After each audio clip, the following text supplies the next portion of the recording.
So, Miss Janice Combs, guys, is refusing to celebrate when it comes to the Diddy verdict. That wig was celebrating though. That wig was everywhere in the courtroom, up and down the cafeteria, living its best life, growing bigger and bigger. So Janice may not be celebrating, but that wig definitely is. Hey guys, it's Murad Muradi. Hopefully you guys are all doing well today, daily, and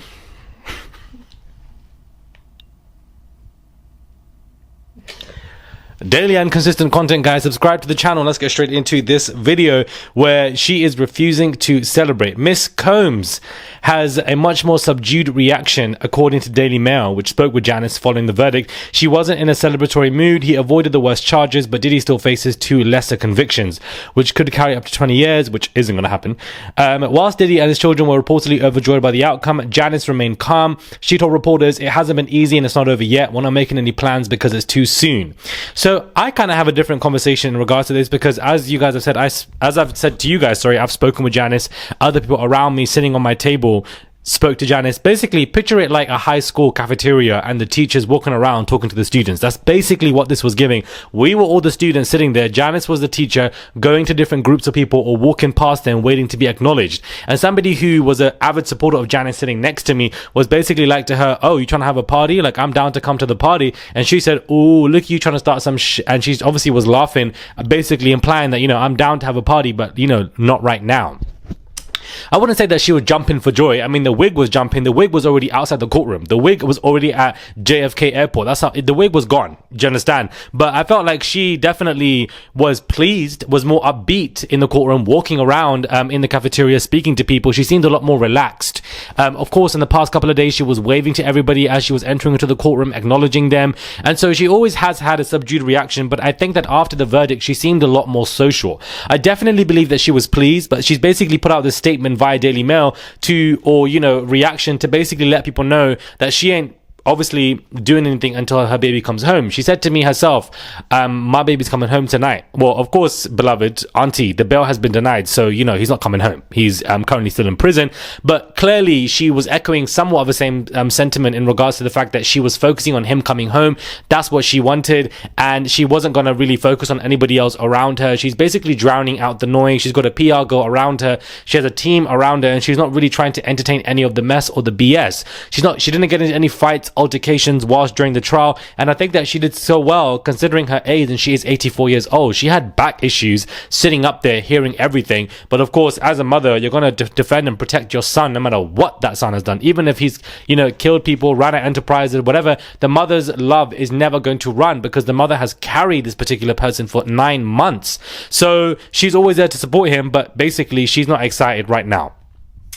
Now, one of the jurors is continuing to speak out, and he's basically saying, the alternate juror, that the bizarre evidence, an alternate juror in his trial says the prosecutors tried to paint him as a criminal using bizarre evidence like baby oil, but the baby oil ultimately fell flat, and that every time they came together during the sessions to deliberate, these jurors, they actually were mocking the focus being on baby oil. They were laughing at it. They thought it wasn't serious, and they thought that, if this is really the main focus, then this really isn't a focus.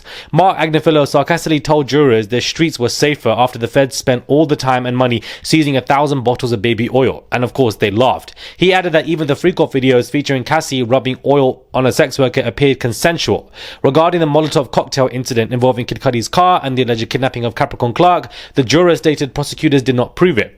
Agnifilo's closing jab summed it up. If holding someone from 9 to 5 in a warehouse is kidnapping, then jurors would themselves kidnap victims. So I want to break down these further statements that the jurors have made. And now I do agree, the hyper focus on the baby oil is basically going to make people just laugh at this. How people really don't care about how many people Diddy was harming. They're focusing on his sexuality. It's kind of the same comparison that people are just focusing on the baby oil and that he loved this, and Mark was making jokes about it, making the jurors laugh. One thing I'll say about Mark Agnifilo, that man has charm, and he weaponized it massively, and it worked. He is a typical native New Yorker, talking to people, stuttering, trying to have a conversation, talking to the jurors, more relaxed, whereas the prosecution had a 4-hour closing statement. He was quick with no witnesses and was just trying to be relatable to the jurors. That effortlessly worked. It worked very well, and I can see how he was doing so.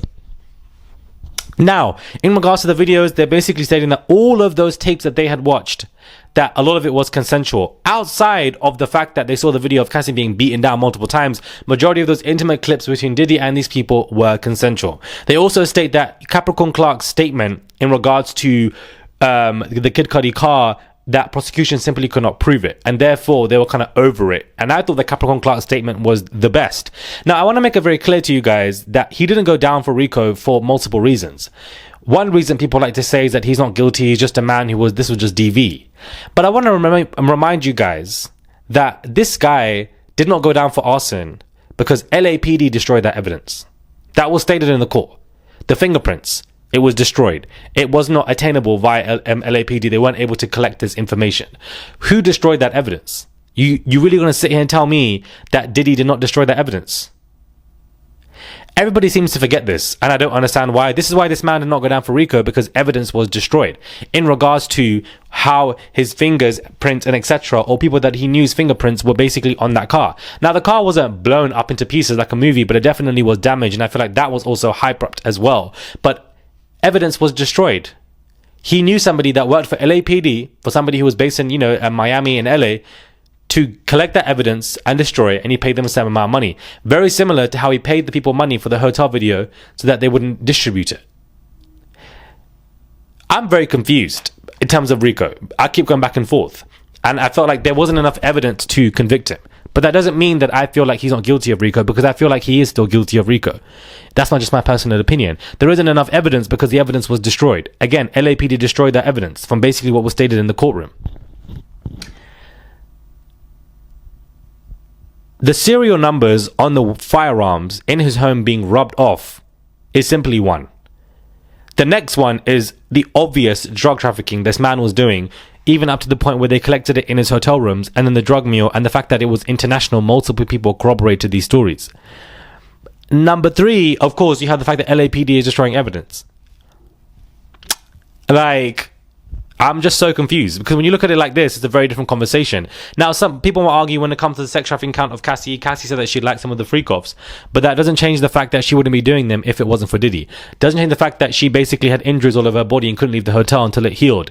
Doesn't change the fact that she was dragged back into that hotel room. These jurors watched that video militantly of Cassie being beaten up multiple times, but they still came to this decision that they felt like it was a takedown against Diddy. All the freak-off videos were consensual, wasn't enough evidence, and they were just laughing off the baby oil stuff. Baby, the way these jurors are talking, it was from the beginning Diddy was set to be free.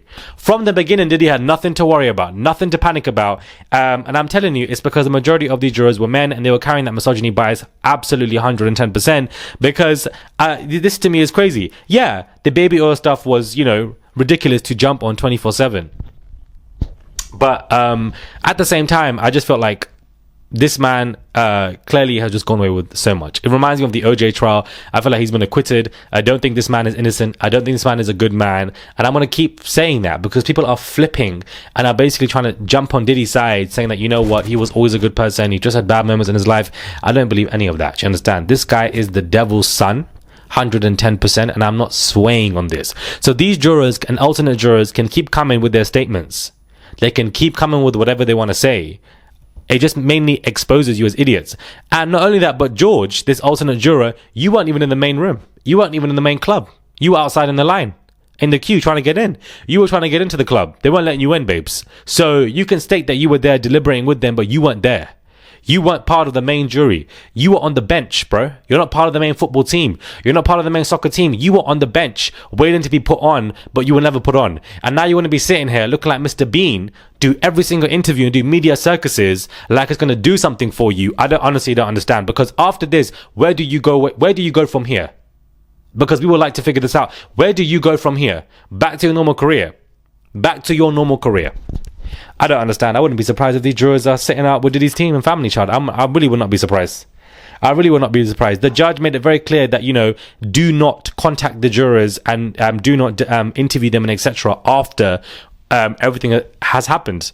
Do not. And look what happens. This man is doing a media circus within 48 hours after the verdict was given. That I was there. Judge Arun said that to the media and everybody, do not contact the jurors. Do not have conversations with them. Here he go. CNN, ABC, TMZ. Oh Lord. Anyway, subscribe to the channel, comment down below, give this video a thumbs up. I would appreciate it. It's just one click to subscribe. That's all you have to do. Please subscribe to the channel, join Marauder Nation, become a Marauder, subscribe, send a tip if you guys wish to. Let me know your thoughts on when it comes to this, and I'll catch you guys soon for another video.